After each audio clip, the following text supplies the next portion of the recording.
Magandang araw! Ako nga pala si Riel Nathan ni Miranda mula sa Grade 4 Nara.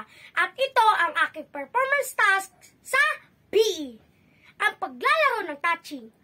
Bago iyon, magbibigay muna ako ng konting kaalaman sa paglalaro ng touching. Ang touching ay nilaro ng mga Pilipino noong unang panahon nang sinakop tayo ng mga Kastila. Ito ay sikat na libangan ng mga bata sa Cabanatuan, Nueva Ecija. Ang touching ay nagmula sa salitang English na touching. Layunin kasi ng larong ito ay ang pagpapatama sa pamato sa mga taya upang may palabas ito sa loob ng parisukat. Ito ay pwede laruin sa labas at loob ng bahay. Ang touching ay individual na laro.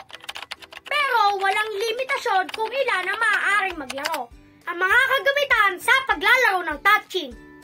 Plastic na takip ng bote, pwede rin na tansan, at laruan na tau-tauhan.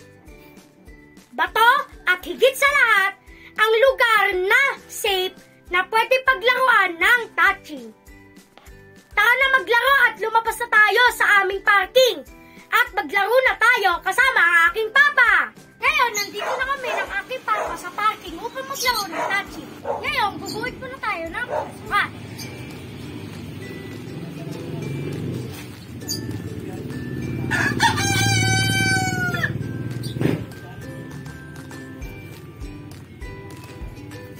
At sunod, gagawa tayo ng base.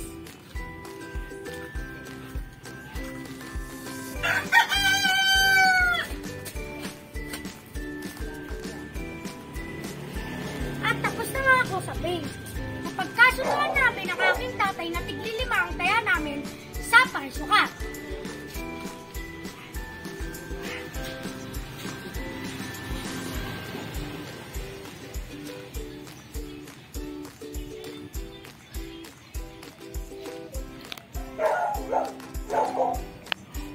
So ayun, nalagay na nga namin ang plastic na takip ng bote dito sa parisukat. Para malaman kung sino unang titira, magmamanuan muna kami ng aking tatay. Ito ang aking pamato at ito ang pamato ng aking tatay.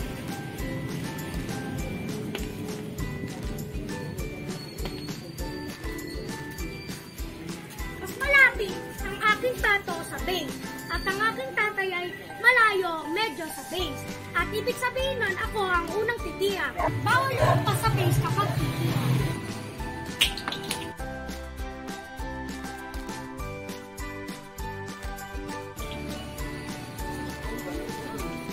So ayun nga, may lumabas nga na plastic na takip ng bote. Dito ulit ako sa huminto yung pamato ko. Dito rin ako titira. So ayun nga, wala nga ako napalabas at sunod naman ang aking tatay.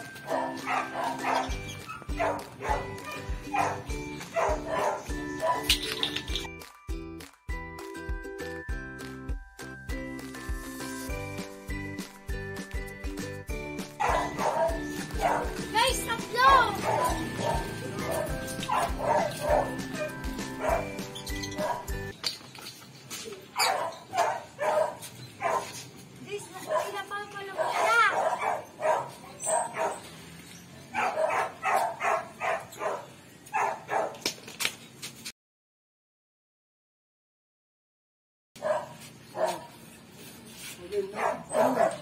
Kaya nga, natamaan nga ng aking papa ang aking pamato.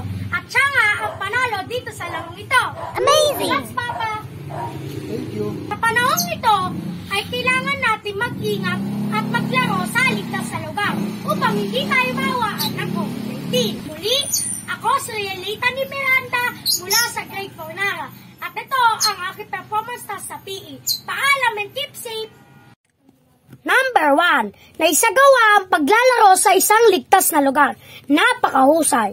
Number 2. Maayos na naisagawa ang manuhan upang malaman ang pagkakasunod-sunod ng manlalaro. Napakahusay. Number 3, nailabas o natamaan ang 3 o higit pang taya sa loob ng parasukat. Napakahusay. Number 4, maayos na naisagawa ang mga panuntunan ng larong touching. Napakahusay. Number 5, natukoy ang panalo sa laro. Napakahusay.